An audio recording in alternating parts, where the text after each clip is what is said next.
My apologies to anybody that just heard me snorting. Hello, everybody. Welcome to another edition of the Differently Wired show. We are back after 2 weeks. I'm sorry that we've been gone away for such a long time. Allow me to explain in just a second, but first I just want to introduce my co-host. He is a Canadian PhD, legendary polygamist. He is John Tucker. John, how's it going? Some of that is accurate. I'm not going to say which. Yeah. Anyways, how's it going, John? Good evening. Great, thank you. Yeah. Anyways, I gotta let you guys know what's been happening the past couple weeks or so. So, I've been on my ass a lot, but there's a good reason why. So, what day is it today? Today is May the 1st. On April the 17th, exactly 2 weeks ago, my family from England came over, right? And it's always delightful to see them. Obviously, they're family. The problem is they brought the smallpox with them. Yes, I already made that joke many times, and it still continues to be funny, at least for me. Anyways, they didn't actually bring smallpox. They brought a form of sickness, whatever it was. It gave me the nastiest cold that I've had in several years of my life.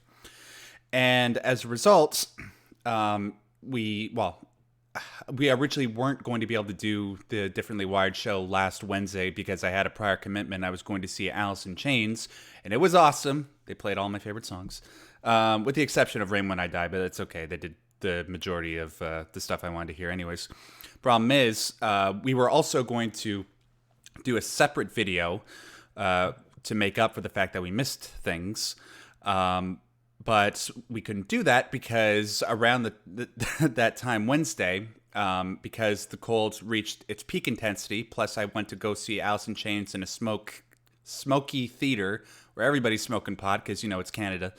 And as a result, the following day, I literally sounded like a teenager that just hit puberty. Anytime I tried to make a sound or say anything, I was literally talking like this.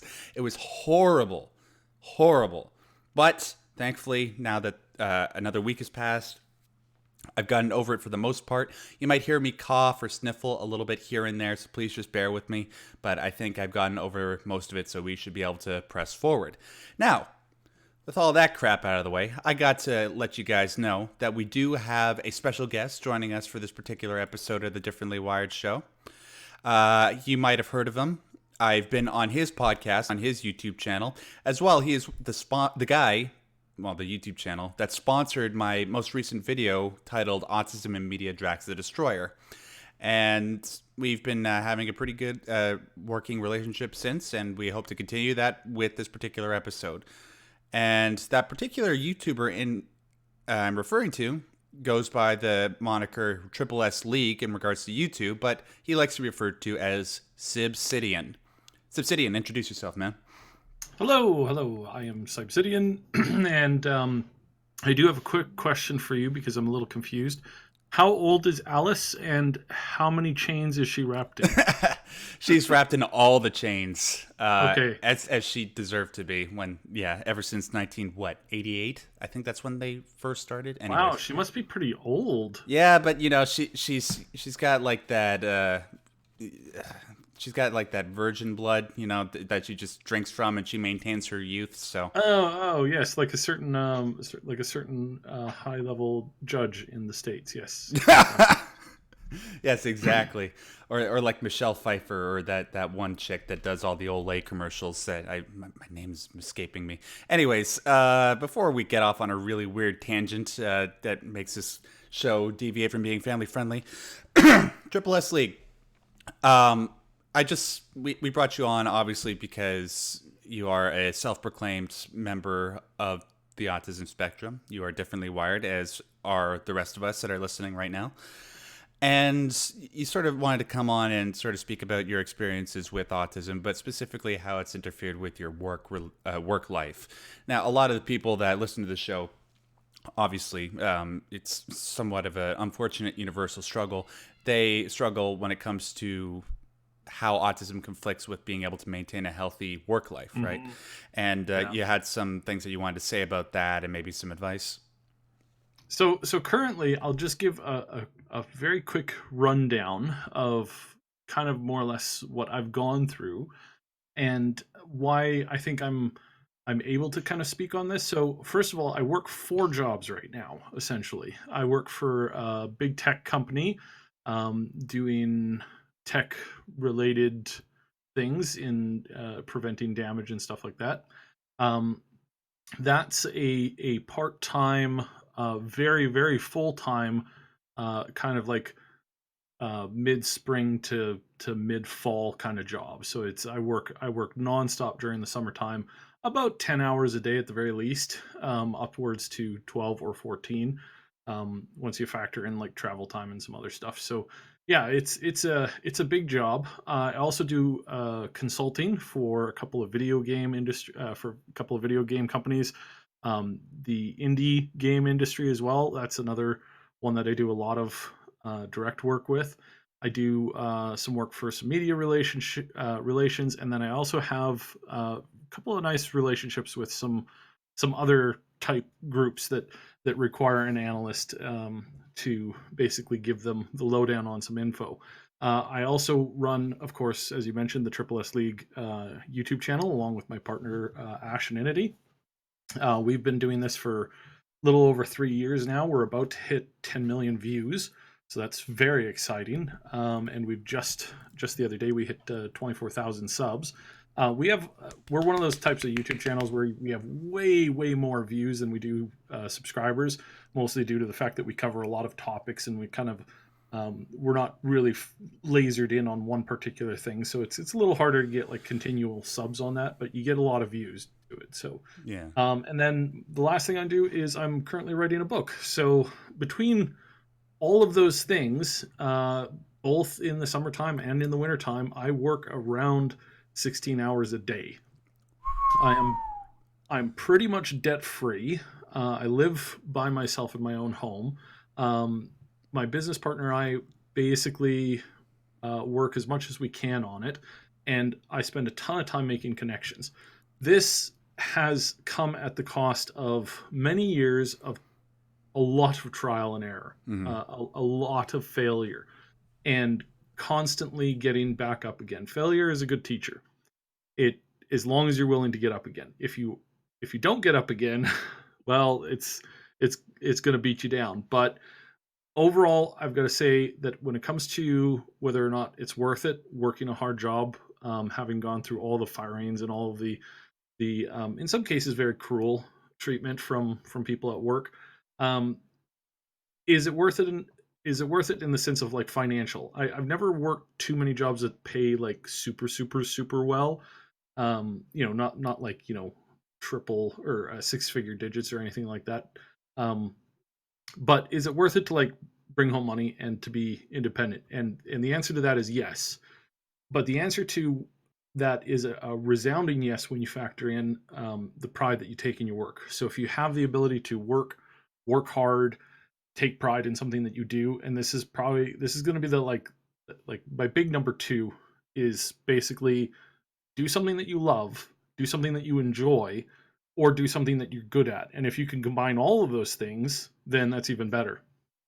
Because if you can sit back, look at something, and it can be mundane, right? It can be, whether you're, you know, whether you work, a labor job that's, fairly intense, or whether you do something that's not physically intense, but something that's fairly important. And one of the jobs that I would really recommend to a lot of autistics to take a look into, if they're into it, is like lab work or radiology. They're not super easy to get into. That you do have to go to college and complete some courses. You could do it in less than 4 years for some of those, but it's also really rewarding, and it's also really small on the person, especially when it comes to like radiology or running some of the CAT scans or stuff like that. Very minimal like person interaction. It's like you talk to somebody for like 10-15 seconds, you reassure them, and then you're back behind the computer taking snaps and working with the computer. So find something that you enjoy, that you're good at, that you like doing, and the reward that you get is really good. Now it's the difficulty of getting there, and I've been fired for being awkward, being strange, Yep. and not looking people in the eyes enough. Those are reasons that are illegal. I have to specify this. Turns out they're illegal. I did not know that they were illegal when I was fired from these positions. I did not really know my rights. I didn't really um, have the ability to counteract that stuff. If I had known that now, and I would encourage this, it's like when you're autistic and when you're working with people, um, the majority of being patient and the majority of kindness and the majority of stepping back and like trying to help other people with dealing with it is the majority of that's going to come from you, Yeah. unfortunately. But it's worth it. However, it's not worth it to be, used as a sandbag in a snowbank when somebody's trying to get out, out of the ditch. Don't be taken advantage of in that way. Know your rights for wherever you live.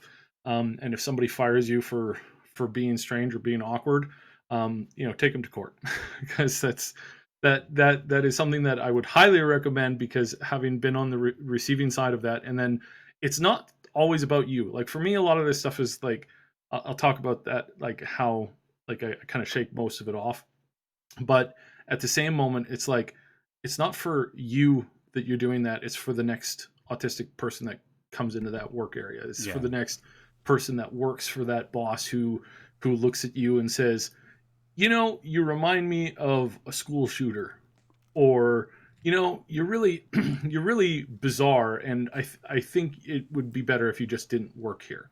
It's like the take that person to court and make them pay through legal means, because if they did it to you, they're going to do it to other people, and that would be the biggest thing, is like know your rights and then kind of chase that. Has somebody actually said that to you? You look like somebody who would shoot up a school. Yes. One of my Jeez. bosses told me that. He also warned me that if I ever showed up wearing a trench coat, I would immediately be fired. I would have Um, been like, and you look like a guy that has trouble satisfying your wife, but please go on. yeah. So it's really been awkward. I thankfully I didn't have to endure the public school system through my high school years. I was homeschooled, but there was this bizarre moment, and I want to be careful here because I don't want to get us demonetized or get us kicked off the live stream. Okay. I was voted by a pack of kids who I just happened to walk past one day whilst going to see my brother at the high school. Um, and they looked at me. We had some back and forth, and they had clued in that I was kind of a weird person.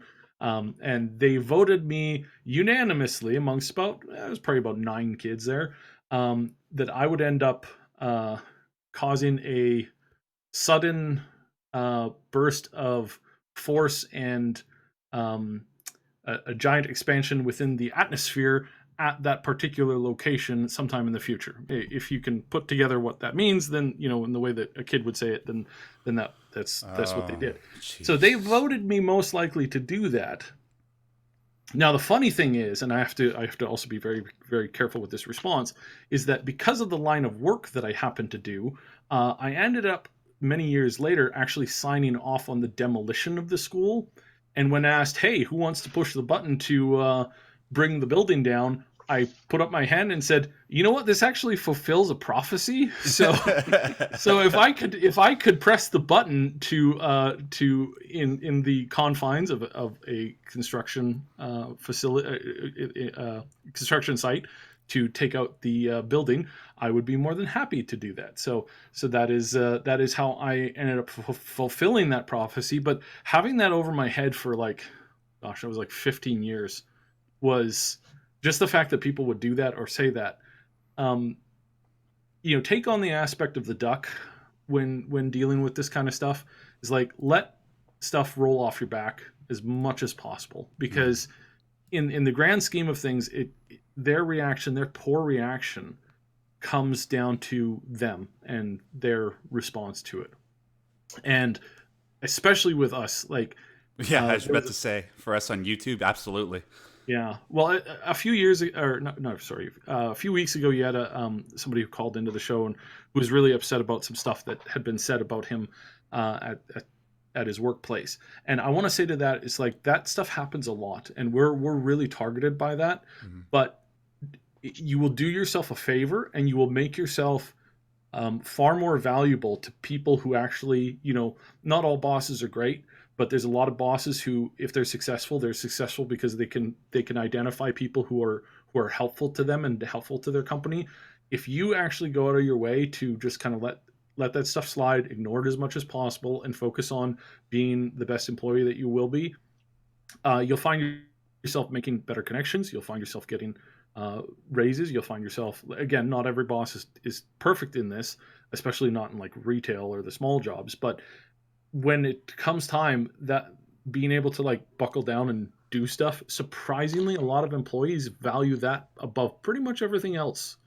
Doesn't matter if you're weird or strange, if you can take a load off of their backs and make them money while doing it, turns out that they're going to give you either a promotion or a big raise, or at least give you a really good recommendation for the next job that you go to. So Absolutely. And John, haven't I been saying exactly what Subsidian just said there, like every single show Yeah. ever since January? How Yeah, you, it's very consistent. Yeah. yeah, how, sorry, like I said, I have a bit of a cough. The most important thing that you need to do when it comes to being in a workplace situation is just making sure that you do the best job possible, because ultimately what you're there to do when you're in a workplace situation is provide your boss a service. I mean, mhm. like you can, like, it's nice to be able to engage in social conversation from time to time, or to provide customer service once they ask you to, whatever. But ultimately, if you can do a good job and you can settle in and be of use, that's all that matters. It's sort of like, I like to make this comparison sometimes to, excuse me, to movies. Like if you watch a comedy, that movie can do pretty much everything wrong. Like the cinematography can be bad, the acting can be bad, but if you make the person laugh, if you make the audience laugh, then all else is forgiven, right? And it's the exact same thing for workplace situations. And yeah, especially with what you were saying there, Subsidian, about when it comes to finding things that you love to do. Mhm. Once, if you're on the spectrum and you're having trouble finding work, eventually, like if you're like me, or if you're like Subsidian or anybody else that I've talked to, a lot of other people, if you find something where nothing is neurologically offensive to you, you can get along well with the people there, and you can do a good job, and you enjoy doing it, then everything else just sort of fits into place. Now, like Mhm. it's sort of frustrating because in your search, like 90% of the time, unfortunately, It's hopefully, hard. yeah, It's it's that hard, and even the littlest thing can make a job unsuitable for you. But once you find that job, you'll know, because like you'll wake up in the morning and going to work won't be like a life or death situation for you, right? Because that's mhm. what it was for me, and I'm sure it was for you, right, Subsidian? Like before you're It where it was fairly tough. Thankfully, I started working when I was really young. My parents were quite adamant to like get me out of the house and get me working pretty early on. So there was I started working with a guy's wood shop when I was like 14 or 15. And that was pretty helpful because he was really nice and really kind and really old, and so he didn't, and it wasn't a full-time business, it was just his hobby, but he needed a hand to like move some stuff around, and so I did that for quite a while. And then again, before this is all before I completed like high school, I also ended up working at a Chinese food restaurant. And the now that I think about it, I think the head chef and the owner, he was probably a little bit on the autistic scale a little bit. um he was really funny, and for some reason he really got me, which was a really like first like boost, really helped like get me into the idea of like working, because he would explain stuff really slowly. He would always ask if I needed a hand with something. And anytime I was not excelling in one area, he's like, "Hey, make sure you try to do this." And he would always do it really funny. He sometimes would walk over to me as I was like, doing up like 120 20 chickens or something like that, and he'd walk over, he'd watch me for like 5 minutes, he'd go, "Oh, that's just terrible. You are fired." And then I went, "What?" And he goes, "No, I'm just kidding." And he would actually like take on like the heavier accent to say it. So he was really nice, really kind. And I knew that he wasn't normally. I saw him and heard him like ream out several of his staff on multiple occasions because they screwed something up. Mm. And he would line them up against the wall and berate them for like 15 to 20 minutes. Now, I didn't know whether that was because most of them were his family or if he just liked me a little bit more. Well, you But know I what? really, You know what, dude? Sorry, I'm really sorry to interrupt you, but I just got yeah. to say, I had the exact same kind of experience when I was working my first job, which was at an Italian restaurant as a dishwasher. Everybody Mhm. was incredibly nice to me. Now, it could be the fact that I was 6'4", well built, and pretty intimidating, as well Yeah. as devastatingly handsome. But aside from that, Of course. yes, see, John, thank you. I always count you to have my back. But yeah, like they would always be very nice to me. But they would see all the other employees doing something stupid or unconsciously stupid, and they would say like the most. They would say things that would make sailors blush, right? But they wouldn't say Mhm. that to me. Yeah. And I can only. I like to think that maybe it's because they could see in our personalities that we just had a desire to do really good work and to be of use to our employers, and because of that, Mhm. they responded in kind. Did Yeah. you sort of get that impression from that guy that you were working I for? did, yeah. It was. I kind of regretted not ever going back because when I went off to college, of course I couldn't continue up with that. But I was kind of regretted not going back and really thanking them when he passed away about a year or two or so Wow. after I came back from college. So that kind of sucks, but. It's really good to see that and to know that there are, especially a lot of people who run the small businesses. They're really in the thick of it. They're it's do or die for them every single day. Yeah. So they're going to reward hard workers way more than some big nameless company. So that's somewhere to kind of start with. But that kind of takes me into kind of my long list of like jobs after that, and I won't go through all of them, but for some of the stuff, especially for the consulting stuff. So when I first realized that, I didn't even first realize I was good at analytics and doing like looking at numbers and pulling up data and giving people detailed reasons and information, as well as like getting access to information that's really hard to get access to. I started to realize I had a knack for it, and when I started to put this into already at this kind of early on, before I even went to college, I started to reach out and talk to game developers and industry insiders, and I started building inroads and connections. And then by the time I actually decided to like chase the actual consulting thing, I just ended up emailing a ton of them saying, "Hey, I'm looking for work to do this kind of stuff. Um, if you think you can use it, it's free. Please, like, just hit me up with whatever you need to know. I'll box it up. I'll give you the info in any way that you want, and it's free. And I'm doing this to kind of help raise my experience as well as to start building a portfolio. So I started. A lot of them said no, but then there were people who said, "Sure, why not?" It's free info. At the very least they can do is look at it, read through it, and see if there's anything that they missed or not. And so I started doing that, and more and more and more I've been doing that to the point where we actually start to get people that contact us looking for consultation on that kind of stuff now. And even now I do a lot of it for free because I get information out of it Hmm. that I then use on our if for those of you who are here listening because of me on my other channel, you'll know that I have a lot of insides and a lot of info, and you're now learning the super secret as to how I get this info, and that's having developed tons and tons of personal connections over decades of meeting people, talking with people, attending certain types of trade shows, certain like the GDC, stuff like that, and just offering people a hand or just talking with them about their products. That ends up resulting in a lot of really deep connections that where it's like, hey, heads up, I need help on this. Hey, I heard you're working on a project, or you might have known about a project. Is there any info you can sure, I'll give you that for this. Or so that's one of my best ways. I have other ways, of course, because I double check pretty much everything that we put out as far as leaks. And if I can shamelessly plug, we back in September came out with the announcement that they were working on a whole bunch of stuff for Borderlands 2. Yes, you did. You mean Borderlands 3? Yep. No, Borderlands 2 and Borderlands 3. And, oh yeah, that's right. Yep. because there's multiple things, and we said there's multiple projects. There's Borderlands 3. There's some stuff coming for Borderlands 2, and there's another new project that's right around the corner that's due up for release. And we were the first YouTube channel that actually came out and said, hey, this is actually happening, and it's going to happen soon. You're going to get one thing before Christmas, and then by spring, you're going to have all of this other stuff is going to be announced.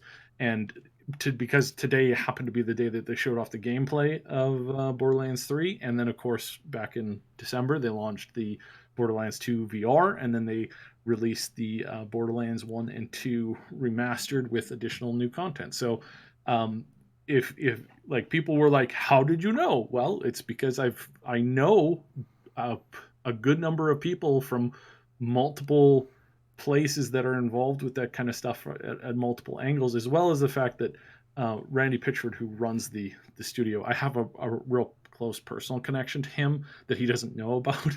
So that's where I get some of the other info from him. And it's really funny because he actually contacted us on Twitter through another YouTuber and said, hey, how are you guys getting this info? Because I thought I was ready to really tight ship. And I kind of laughed because he was looking in the wrong place. So I would have been like, I'm everywhere and I'm nowhere. Sometimes at the same time. I'm a shadow. And, and that comes from just hard work of sitting down, breathe. Like I live and breathe data all day long. Mm-hmm. Like, I'm one of these types that I queue up about 20 hours worth of podcasts a day. I listen to them on ×2 or ×3 speed.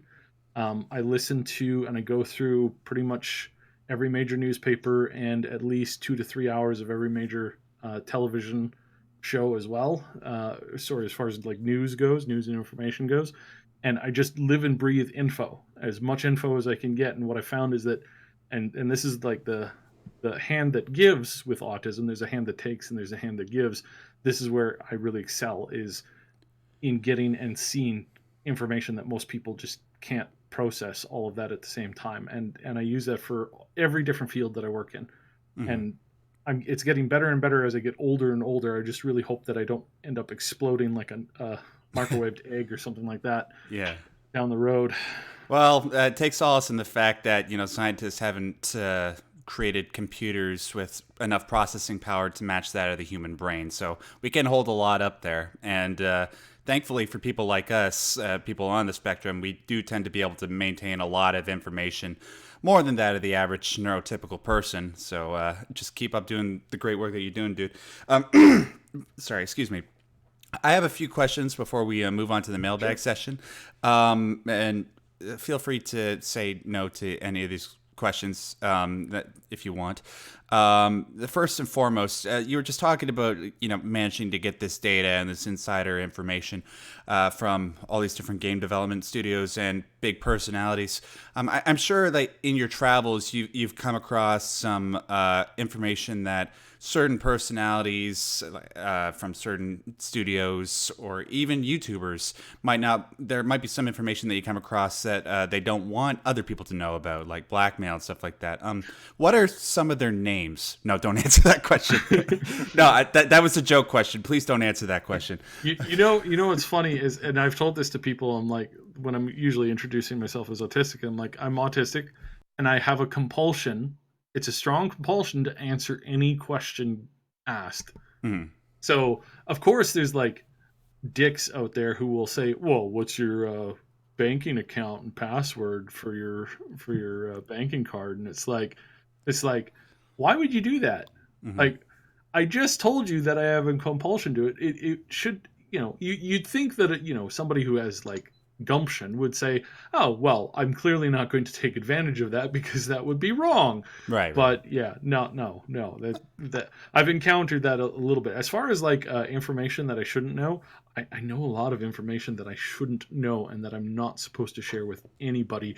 And this is really hard You have no idea how hard it is to Yeah. sit on some of the info that I've been sitting on for. I mean, not just in the gaming industry. Like I said, I mean, I've done so many different jobs, and I've worked with so many different people. And for a few years, I worked very closely with a couple of military types, Mm. and I got to do some contracts there too. So it's like there's all this kind of info, and so like go back 15 years ago, I would not have had an easy time holding my tongue. I would have told somebody something. Now I after like all these years, I'm finally really good at not opening my mouth. And this is another big point when it comes to working as an autistic and being not just for work but also for like, interpersonal stuff. The ability to hold your tongue and not say something is a very valuable, very, very valuable skill. It Mm. is very difficult to master. It is extremely, extremely difficult to master, but it is Subsidian, can something I that, jump in for a yeah, second? absolutely, yeah. How, how how do you manage to do that? Um, it's honestly taken a lot of trial and error.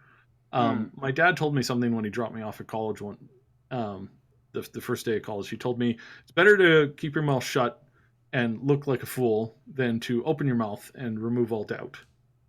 hmm So I did not follow that advice. I was incapable of following that advice through college, and I have approximately zero friends from college.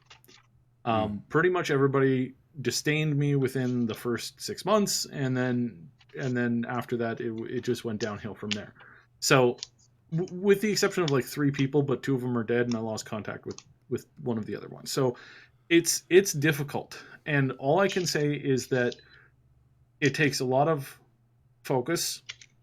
It takes you the ability to try and like constantly have a running monologue through your head of like, I should not talk about X, Y, and Z, and I really need to avoid talking about that.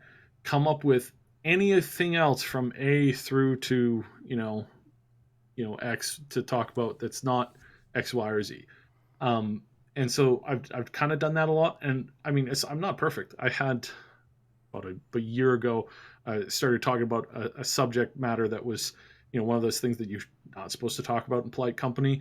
And I didn't realize it until I was like a good like 4 minutes in. And then I went, oh, right. I'm not supposed to be talking about this because it's not something that, people enjoy hearing about in polite conversation. So it's like I said, it's difficult. It's hard. It's probably one of the hardest things that I've ever had to learn. And it takes a lot of concentration and meditating. I've picked up a lot of meditating practices over the years. They Yes. help. Yeah. They help a fair bit, um, as well as like having something to like fiddle with, like whether it's change or like a one of those spinners, or if it's like a pencil or something. It's like I've got to be fiddling with something because if I'm about to open my mouth, I'll start fiddling with it and go, okay, maybe I should double check before I read this or say this off. Maybe I should make sure that I don't say something that I shouldn't. So Hmm. Now, where yeah, go ahead, John. go ahead. Um, where have you been able to form allegiances with people who could help you with any of those issues? so I did join. I don't get to it that often, but I have my local autism support community. That's Hmm that's near one of this. It's not after. It's about an hour and a half to get to, so that's why I don't get to it typically very often, because it is quite the drive. But that's very very helpful because then you're with people who understand you. You can sit down, talk about it, talk about your issues. That's pretty handy. Having a parent or a brother or a sister who can who know you pretty well and you can kind of chat with back and forth. Any good friend like that understands you and is able to like help you, those are all big helps. And then there's a couple of books out there that are pretty handy too. There's too many to like kind of go through, but any book that is from an author that you really respect and that is successful with like success that you can actually like calculate, that you could show. There's a lot of authors out there who are like fancy writers, but and I don't want to sound rude, but it's just a statement of fact, their ideas are crap and they don't work. So find an author who has the track record of putting actual working stuff out there, and then read a lot of that stuff too. Uh, probably one of the best ways to go about like heading off some of the issues that you'll encounter, but a lot of it just comes from plain old practice, practice, practice, practice, practice, Yeah. and being in an environment that helps. Like my current one of my current consulting thing is like I very rarely have to talk with people, and I have like one supervisor that I have to deal with on a like I see him once every 2-3 days. Mm-hmm. That's really handy. I don't have to. I'm by myself when I show up at a site, and I'm like, "Hi, I'm here representing X, and I'm it's a position that carries a certain amount of authority. Um, I can't be told to leave legally. I can't be told to screw off. I can't be told to vacate the premises. And if I need to, I can make a call to the police and have them escort me through. So it's the kind of position where it's like I don't have to take anybody's crap. I have to be, of course, be respectful because I want to have a day that doesn't come with headaches. So of course I have to like, I don't want to antagonize anybody, but at the same time having authority to like walk in and say, look, I'm here to do this. As soon as I get this done, we're good, and things will continue on as they were, because it's also an important job that if I screw up, in the worst case scenario, people die. So it's one of those types of jobs where it's like you really have to know your stuff, and that's really helpful because my people interaction during most of the day during the summertime and the late spring, early fall is very little, maybe a handful of people a day Mm-hmm. tops. So that's very helpful. So if you're looking for a job to help you and you have a hard time with people, find jobs that don't have a lot of people interaction. And there are quite a number of them, but you do have to kind of like Do your match it up with research. your interests. Yeah. Yeah. Yeah, I have one other question, if I may, Max. Yeah, absolutely. Um, Tell us about anything in literature, in movies, in any shows that characterize show autism, Asperger's, and that sort of thing that have been useful to you. Um, well, certainly, I got to say, Grand and Temple. When I first saw that movie, things started to click. I was an adult when I got officially diagnosed, so things started to click in my head the first time I saw that movie, and it was a few years later that I started to put two and two together. It was actually a boss who suggested that I was. But Grand and Temple is really helpful, and there's a lot of anime that has characters that are autistic. I actually did a presentation on autism in popular culture, especially concerning anime. Some cool facts: Japan has the highest rate of autism in the world by Wow. double digits over top of any other country. Um, they have it's very common. It's so common that a lot of their writing, that a lot of the characters embody a very autistic nature. There's characters who have it one way or another, and then there's characters who are straight up purely autistic. Um, you can look at Violet Evergarden. Um, it's one of the more recent ones, and it's really really well done. There's a movie that just got announced, and it's coming up here, I believe, this year. Um, and it's stuff like that I can look at. I can identify with some of the stuff about them, and then I can utilize that in helping to improve my performance. However, I do have to say I learned from I learned a lot of my social interaction from watching sitcoms when I was young. I learned Mm. a lot of like how to communicate with people through it. I'm a fairly funny person, I think. However, I have also learned that not everything that you see in a sitcom is something that you should do or replicate in everyday life.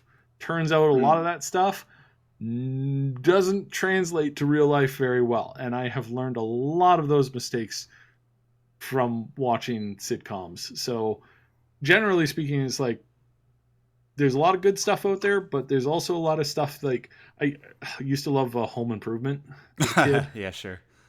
Turns out that replicating Tim Allen's personality, as far as that goes, not good in a lot of scenarios. So that was That was a lot of burned bridges when I was younger. Hey man, I feel your pain there. I mean, my entire personality was based off of watching Ren and Stimpy when I was a kid, in case you couldn't already tell.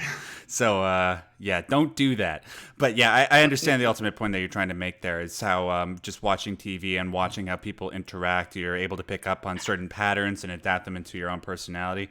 You know what? The more I think about it, I think I often feel like I emulate Chandler from Friends from time to time when it comes to my social interactions, just by my my colorful sarcasm, which is supposed to be antithetical to people that have autism, but you know it's just the way things shake out sometimes.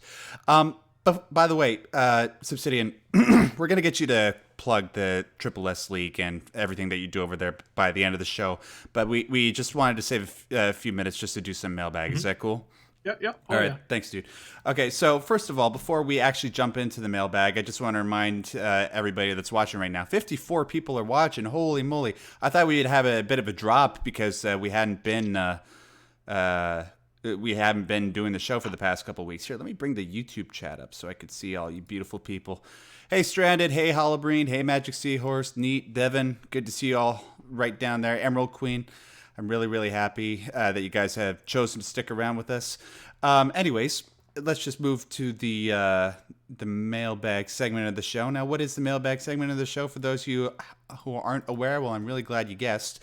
Every week, we like to try and save some time to do some mailbag questions. We go into our email and select 2 or 3. It depends on what we're doing in a particular episode. We might do 4 or 5 if we're not doing the call-in, or we might do 1 or 2 if we do have the call-in segment. We don't have the call-in segment this week because, you know, obviously we had a special guest on and we wanted to save as much time as we could for him. But we do normally do mailbag. That's the point. So if you want to have your question as a part of the mailbag segment, all you have to do is submit it to maxderrat@yahoo.ca. That's the email that you see on screen. Maxderrat is all one word. And also, I highly encourage you, while we have a Subsidian here, if you have any questions for him that you want us to try and answer at the end of the show, submit them using the hashtag differentlywired and submit it on Twitter. Or if you want to ensure that your question is seen, there's always the super chat function down there. Using that helps support the show, and we put all the money that you guys send to us back towards the show. Now, with that out of the way, let's move on to the first question. The first question comes to us from Christopher Lister. And Christopher writes, "Hi, Max." What's up, Christopher? "When I was young, my mother converted to Islam. Soon after, she married a man from Libya. We moved to Libya when I was 6, and I lived there until I was 20, when I returned to the U.S. and went to college. The rest of my family still lives there. I was raised Muslim, but I am now an atheist. Living in an Islamic society, all aspects of life were heavily gender segregated. I went to an all-boys school. I was only allowed to have male friends. Socializing with females was a new experience when I started college, and I was pretty clueless. I struggled for years without any dating success. For a while, I still carried the Islamic mentality that I need to find someone to marry rather than date. Eventually, I ended up settling for a woman I felt no attraction to because she was the only woman who had ever expressed any romantic interest in me. Even though I was never truly attracted to my ex, I started to feel comfortable in the relationship after a while. After 2 years, she left me when I was going through an extremely rough time. I was struggling to find employment after graduating from college. I did not own a vehicle, and nobody within walking distance was interested in hiring me. She called me names like worthless and loser and spread lies about me abusing her, oh my god, and cheating on her. And everyone I knew at that time believed her lies, while nobody would believe me when I told the truth. I fell into extreme depression and was hospitalized after expressing thoughts of suicide. Afterwards, I did a lot of research into abusive relationships, and I recognized a lot of troubling signs I had not seen at the time, such as my ex threatening to leave me every time she didn't get her way on something, socially isolating me until I only socialized with her small set of friends, being extremely controlling and telling me that other girls said I'm repulsive. Okay. Right before we broke up, she admitted she had been manipulating me the entire time, and after the breakup, she said she was only with me because she did not think she could do better. I'm sorry, guys. She is now married to the guy who was my roommate when we were together. After the breakup, I felt that no other woman would ever want to date me again. This all happened over 10 years ago, and in all the years since then, I have not had another girlfriend or any dating success. I occasionally went on dates with women I met through dating sites, but none of them were ever interested in seeing me again after a first date. There were one or two coworkers who I've suspected were trying to get my attention, but I did not find them attractive, both in terms of physical attractiveness and sharing any common interests or values, and I refused to settle again as I did in the past. Women have always liked me, quote unquote, as a friend. When I was in college, women have always liked me as a friend. This happened to me over and over again when I was in college, while everyone else around me was hooking up and dating. Some years ago, I started hanging out with a coworker I liked. She seemed to enjoy my company and would often invite me to go to the zoo with her and her son and invite me to her parents' home for holidays. After several months of this, she insisted that she was only interested in me as a friend. I have another best friend I've known for over 14 years who also still insists she only likes me as a friend. I will be 37 in May. Everyone I grew up or went to college with got married and or started a family no less than 10 years ago, while I am still trapped in this quagmire. From what I've learned, studies have shown that people prefer partners with past sexual experience. And it seems that women expect men, especially men in their late 30s and older, to have a significant amount of experience, whether that be sexual experience or dating and relationship experience in general. And the longer I remain chronically single and sexless, the more the experience gap widens, rendering me even less desirable. I have had women mock by saying I'd blow my load, excuse my language, in seconds on more than one occasion. I've noticed that the older I've gotten, the harder it is to meet women who aren't already taken, and I'm at a point where I rarely find women close to my age attractive anymore. I live in the middle of the American Bible Belt where everyone is encouraged to settle down and get married at young ages. Additionally, that also means the majority of women wouldn't want to date me simply because I'm an atheist. I find it difficult to believe that it has simply been a coincidence that I have remained chronically single for all these years. If there was anything about me any woman could find attractive, surely something would have happened in all this time. And if nobody wanted me back when I was younger, in better shape, and had significantly less stress in my life, how could anyone find me attractive now? And that was the end of Christopher's email. Oof, that's a doozy. I know that I feel kind of bad, Subsidiary, because out of all the emails that we received, this one has been one's quite crazy story. It's a rough story, and I've had a similar experience myself. So Yeah. it's not exactly, but there's some comparisons in there, as I think it is with a lot of autistic people, actually. So. Yeah, especially when it comes to women that take advantage of our quirks, I suppose, and use them as ways to sort of cushion them from their own personal faults. It's sort of hard to explain without going into details, so I won't do that or ask Obsidian to do that. John, gosh, like we've discussed in the past, a common problem for people with AS is being able to maintain or even at first attract social or romantic relationships. And it's especially hard considering, the way that people tend to be drifting apart from each other emotionally in the social media age. And it's, sorry, go ahead. Yeah, I'm impressed by the courage it took this fellow to write this letter. That's a pretty brave act, and very articulate. Like, he describes a story that's heart-wrenching, but he does it in a kind of a thorough way with insights. The only thing I disagree with is his being so down on himself just because he was manipulated in the past under these circumstances. That's one thing. But the other thing that impresses me a great deal is that he has these women around him who regard him as a friend. I think that's a strength that he can make more use of in cracking into the world of relationships. Why not take advantage of these people and say to these friends, look, I'm kind of in trouble here in my life. I need your help. If you're my friend, can you help me get going at this? Can you, can we meet and brainstorm? Yeah. I'm lonely. I want to get my life going here, and you're a friend. So the least you could do maybe would be to give me some clues, help me brainstorm, introduce me to people, help me locate people who are authentic interested. So that's second. The third thing is he doesn't mention his interests or what brings him joy. He needs to do more stuff that brings him joy. Work gives him that he's passionate about, like Subsidian, or hobbies and habits and stuff. So there needs to be stuff in his day that is bright and has nothing to do with pursuing the opposite sex. So there needs to be some stuff like that. Yeah, the unfortunate thing. Sorry, just very quickly, Subsidian. The one thing that I just wanted to add on top of what John was saying. Yeah, we like to know a little bit more about essentially what you're bringing to the table, Christopher. Not that we're assuming that you aren't. It's just when it comes to maintaining stable relationships, you got to sort of provide a sense of utility and stability based on your interests, the type of work that you do, because that tells a lot to people that are out there looking to date people, what kind of person you are and whether or not you're worth pursuing, right? And I'm assuming that you seem to be a pretty great guy, a pretty smart guy, and a very friendly guy, especially because, like what John pointed out, how you've been able to maintain these relationships with these women in the past. So, but yeah, like if you want to sort of like email us back in the future, tell us what happened. Like if you take John's advice and speak to your women friends about these particular issues, update us. We love to be able to continue this conversation somehow. Anyway, sorry, Subsidian, you were going to say something?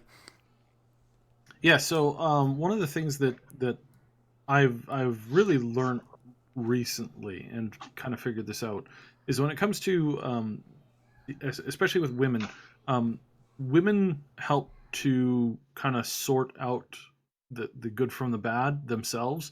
So for a quick example, if you're in a club and you have like a woman or two within your party or group that you're there with, and they're sitting there talking with you, the chances of you being able to speak to another woman, and this doesn't just go for clubs, this goes for pretty much all social situations.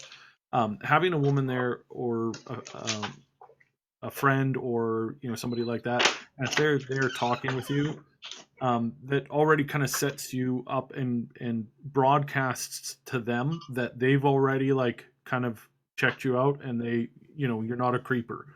So go out of your way to ask for help from some women in your life, because there's a good chance that they'll be able to offer you some advice or or help you to sort out the real potential people that you might encounter from the good from the bad. And then the other thing I would highly recommend is get into a really stringent dating app, not Tinder. That's a joke as far as is what I mean. If you're looking for causing yourself more stress in your life as an autistic, yeah, try and use Tinder, because that's just a nightmare. But get into a dating app where it actually like takes a lot of time, where you develop a deep profile with a lot of checks and a lot of tests and a lot of things, and then be very, very, very specific about you as an autistic, and what kind of challenges that entails.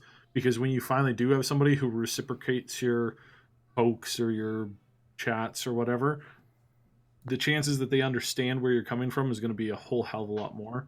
Mm. And then the other thing, as far as like being attractive yourself, turns out grooming yourself, cleaning yourself, keeping yourself well shaved, keeping yourself regularly showered and smelling nice, and going out of your way to really wash deep and whatnot, and keep your clothes nice and clean. Mm-hmm. That's a big first step that a lot of people miss out on. Not just autistic people. There's a lot of guys who go, girls don't like me. Well, maybe it's because you haven't showered or bathed in probably 2 weeks, I'm gonna guess. Yeah, Surprisingly has a lot to do with it, actually. Yeah, as much as some new age dating specialists might like to tell you, women don't like it when you're dank and dusky. Mm-hmm. Just saying. Not like it's not like I'm saying I visited one of those. Anyways, let's just continue on. Anyways, thanks. But thanks for offering those thoughts as well, Christopher. You're absolutely right. Not Christopher, Subsidian, because just you'd be surprised just how much headway you'd make just by maintaining. Headway sounds like a bad. I can't do this. You'd be surprised how much success you have just by maintaining your physical appearance.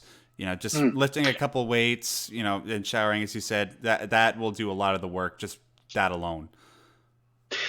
Subsidian, do you have any particular sites you'd like to plug to maybe people Yes. listening? Yeah. Who would, You mean from my channel or from things that no, I've I'm thinking of encountered the working dating with? sites. You talked about, Well, reputable dating sites. eHarmony is one where it's like, okay, in order to get an account up and running on eHarmony, you have to sit through a 45-minute, at the very least, 45 minutes of questions. Okay. And then it like helps match you up with somebody. Now, eHarmony is the only one that I recall off the top of my head, but there's probably, I think, like nearly a dozen similar sites that focus on particular interests or groups uh, or other significant like things to kind of like help narrow down the pool a little bit.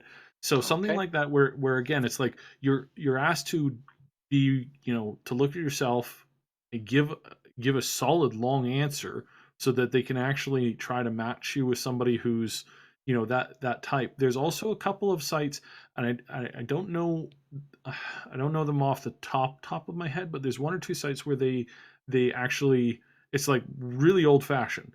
Somebody actually gets to know you, creates a profile, and then they matchmake people to you.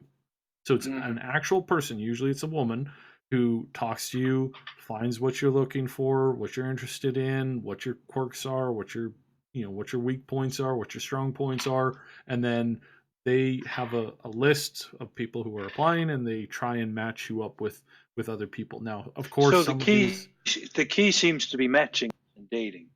yeah, yeah. I honestly think I think that's probably especially for us that are autistic, because that's something you want to bring to the table right off. If you're going to a Right. club or a bar or a small social mixer put on by somebody, the chances of you being able to like say, "Hey, I come with a lot of really heavy baggage," that's gonna come across as difficult and Yeah. hard, and that would be, I mean, that's gonna leave, most likely, unless unless you have amazing luck, you're basically looking at just disappointing yourself over and over and over again. If especially like things like speed dating. Speed dating is growing in popularity, and it's like, great, yeah, try. It's all about the first reaction. You have like 2 minutes to talk to somebody. Yeah. Well, 2 minutes to talk to somebody involves me talking for probably about a minute and 50 seconds of saying, "Hey, I'm autistic, and I'm really like, until we've been together for about a year or two at the very least, I'm never going to look you in your eye for more than 2 seconds." Just getting that out and explaining that as just a preset is completely like, you're gonna hit yourself against the wall again and again and again, and it's just gonna not be great. And I can certainly attest to Christopher, that experience of having like a girl who kind of takes charge of your relationship. That's really common for autistics, because we don't necessarily instigate very much, and so No. the other person tends to like ride the immediate first portions of the relationship, but then they want you to like take over where they don't necessarily want to, or where they can't, and then that leaves us floundering. And I've experienced that myself. I know a lot of autistics who have experienced that themselves. It's not a good thing. So being able to have somebody who's aware of all of your issues straight up, going to help a lot, a lot, a lot, a lot. And you're not going to get that in quick, small time social clubs, the Tinder, especially not on Tinder. Like, give me a break. Yeah. Like that's gonna be a 5-page essay just introducing yourself and your difficulties. And as I understand, Tinder is mostly for people who just want to meet up and bone real quickly. So I'm you're looking at making your experience worse, not better. God, I love being a millennial. Yeah, I feel you there, man.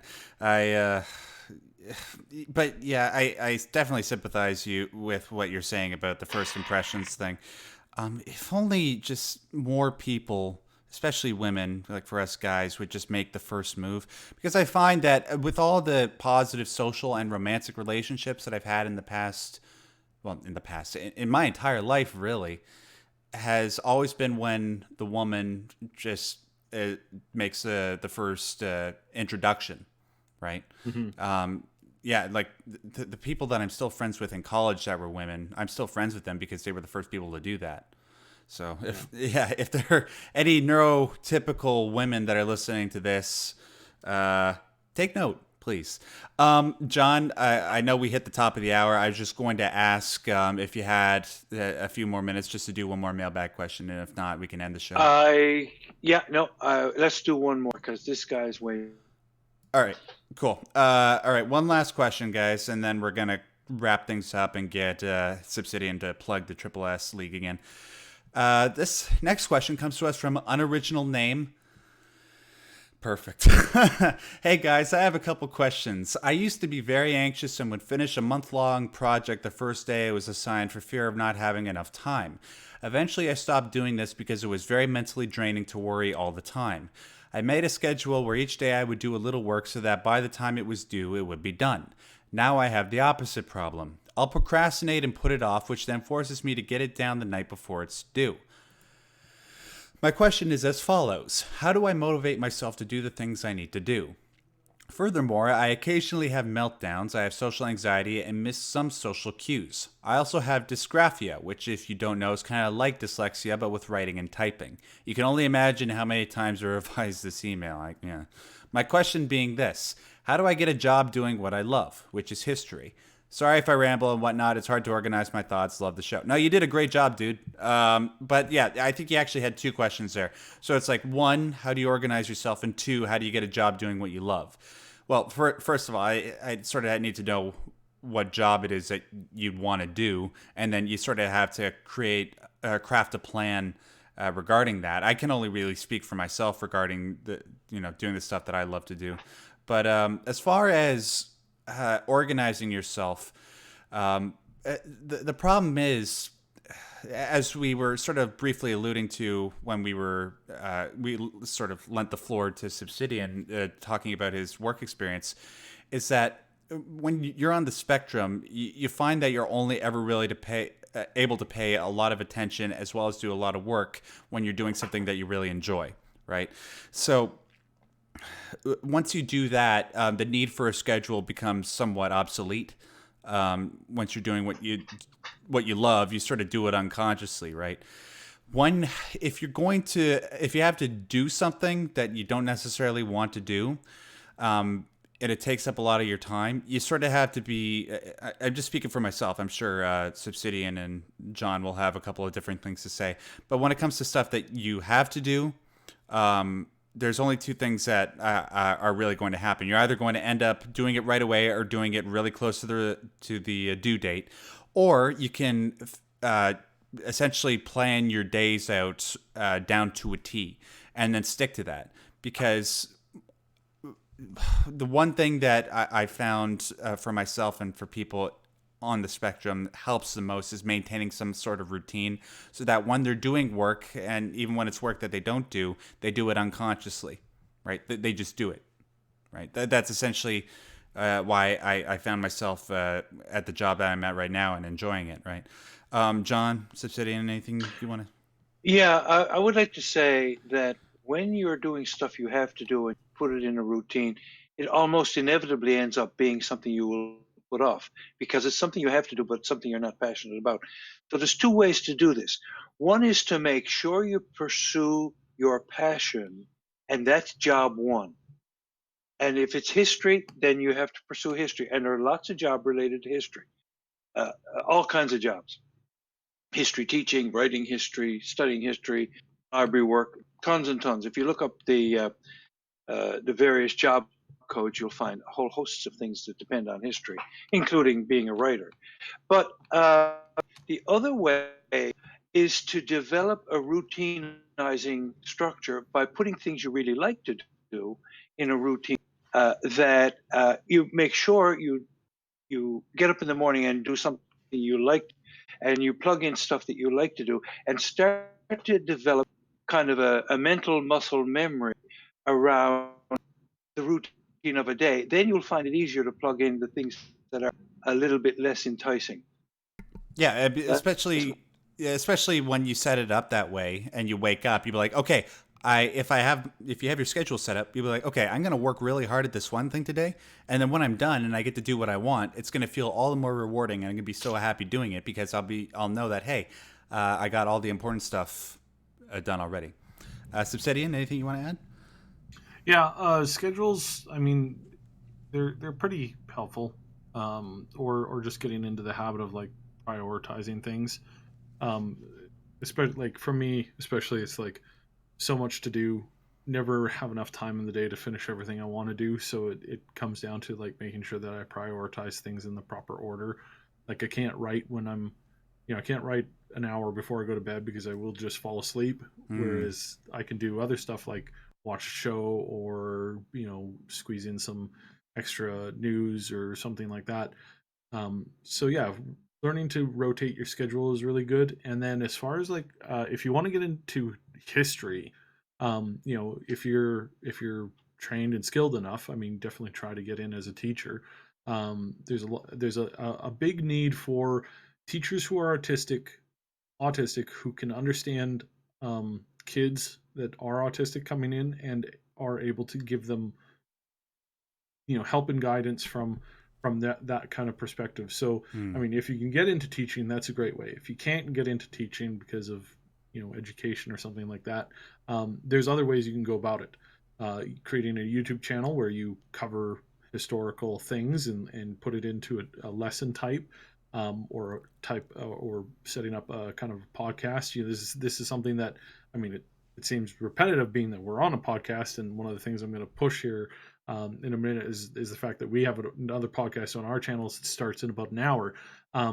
But it really is the new form of medium where you can type in, battle of such and such a place at such and such a time, and not everybody has a really good YouTube video covering that historical event or historical event of a building or a city or a town or something like that. There's still tons and tons of room for that kind of stuff. And if you're really passionate about teaching, start by doing small stuff. And this is how I'm treating my book is like, I've never written a book in the type that I'm writing now, and take the time to just go over it and pour your passion into it and get it to be to the point where it's really good. And then you can start showing it off to people and getting their interaction. So again, when it comes down to doing something that you love, is like there's multiple ways to do it. And unfortunately, for a lot of things that people love to do, it's hard to get paid for them. So there is a moment where, whether it's doing something like this, or if you need to relocate to a much bigger city so that you can then try and volunteer at a local museum for years and years and years until a position opens up that you could get in there, that might be something that you have to do too. I knew a fellow who, he wanted to work at a studio. He wanted to get into the games industry, but he couldn't. He just didn't have the skills that they were looking for. But he might be able to get in as a QA tester because it pays basically nothing and it requires a lot of effort. So he took 2 other jobs along with being a tester, moved to the city, and he basically showed up and he's like, I would like to volunteer my time as a tester. You give me the hardest stuff that you can. I will sit. If you want me to run into a wall for 5 hours a day, I will do that. And he did. And after a year of being thorough, engaging, trying as hard as he could, they said, "Hey, we're actually bringing somebody up into this other position. Do you think you can learn this engine and mess around with the engine?" And he had already spent the last year playing around with the engine. So then he was able to get in and start doing some level design stuff. And they said, "Hey, you're actually really good at this." And now he's in a team leader position at a company that I won't name. And it's stuff like that where it's like, yeah, you might have to sweat and work your finger to the bone, and you might have to do it for free. But you're not going to be there really, for long.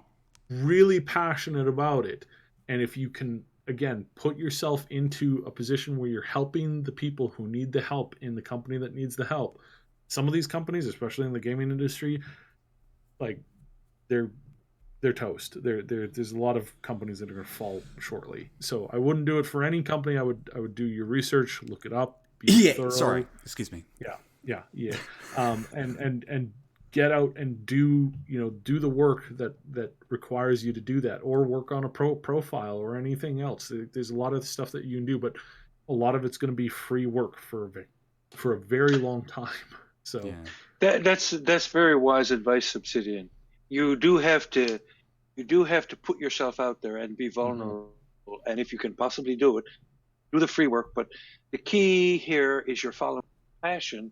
It's putting you in a position for being visible as skilled at whatever it happens to be. You're available, you're accommodating, you're willing to throw yourself into it. And folks love that. Mhm. Hmm. Yeah, and I mean, employers are really going to notice it, and they're really going to They are going to notice it. yeah, Yep, Yeah. they'll yeah. notice it.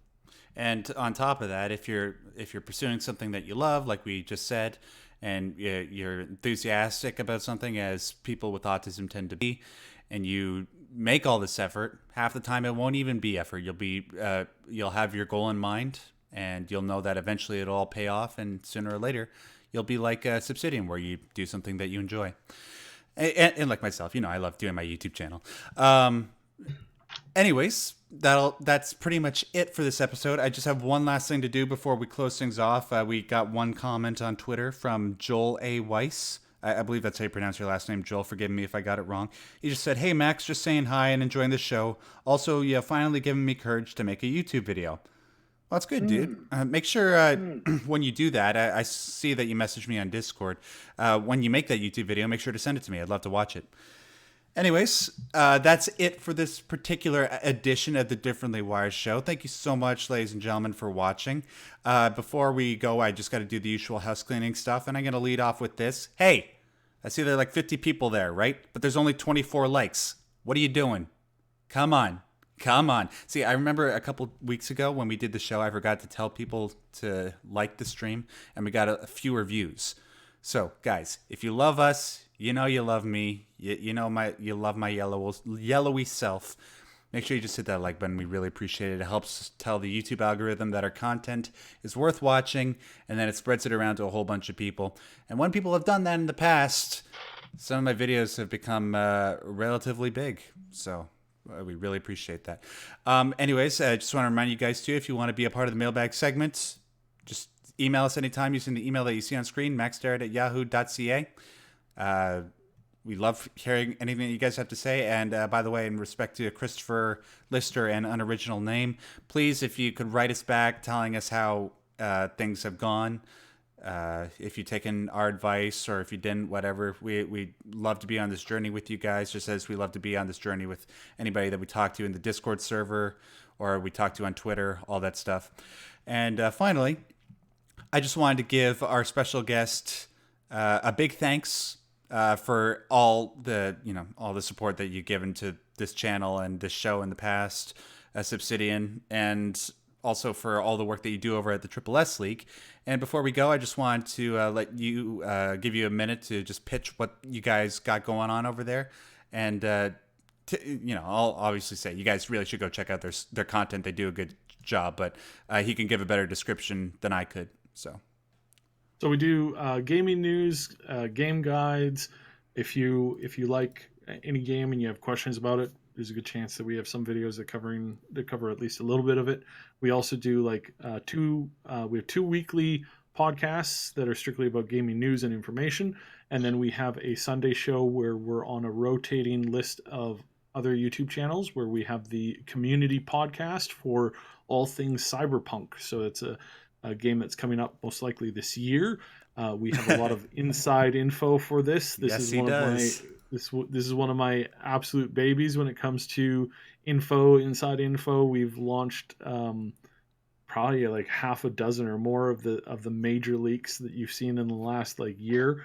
2 years. We started reporting on this almost 2 years ago, and a lot of our info has been reported on by big newspaper websites as well as shows like The Know have actually ran with our info and so it's something that we like to do. We like to inform you on games, and then we like to show you how to play games and how to do things that you may not necessarily know that you can do. So it's a big community. We're growing really fast. If you have any likes and things and information that you want to know about the games industry, you hop on our Discord, and I respond to pretty much any direct question on our Discord as often as I can. Ash is there as well, and we also have a full time Twitch personality who does Twitch streams. She's her name's Kiri, and she does a whole bunch of streams on Twitch under our Twitch channel. And yeah, we're a pretty big group actually. There's quite a number of us who are involved in one or more ways with the channel. Even though we are quite small, we're growing quite considerably. We're having a podcast in about 45 minutes. It's our new weekly midweek one. It's in the evening. Then we have one on Saturday morning, and then another one on Sunday. So that's kind of our schedule. And if you like to hop in there and get news and info, it's a good way to do it. And we always go deeper. We'll go deeper into issues that most people are not necessarily aware of. Our last podcast, I went quite in depth onto PC versus console gaming and the numbers, the stats, the info around it, stuff and information that you're not likely to get in most places. So, perfect. Yeah. Thanks for having us on. I'd love to do it more. I've got tons of other subjects. I would really, and we've been talking about doing more of the characters in media and pop culture that are autistic and covering that. So that's something that we hope to do again pretty soon, actually. Hey, dude, we'd love to have you back. Let us know anytime you want to come back on. You've been an awesome guest. Just one thing I just want to recommend to you guys. If you're going to join the Triple S League Discord and try to message Subsidian, don't bother messaging about Half-Life 3 because, let's face it, that died a long time ago. As much as people like me don't want to accept it. Anyways, just one last thing before we conclude. I just want to remind you guys, if you want to support the channel, there are two ways you can do it. One is financially. There's a PayPal link in the description box below. We appreciate the donations that we've received so far, and we'd love to continue putting stuff like that back towards the show so that it can grow and we can help more people that are differently wired. Although I understand not everybody has the financial means, so if you don't, the most helpful thing that you can do aside from liking the video is sharing the video or any of the videos that are on my channel. Any way that we can drive attention to this channel and what we're trying to do here, it helps more than you guys can possibly imagine. I've explained on past podcasts why sharing the videos has helped me immensely and helped John and I immensely. So please continue to do so. Anyways, I just want to thank John, as always, You're welcome. coming on the show. And until next Wednesday at 7 p.m. Eastern Standard Time when we do this again, stay yellow.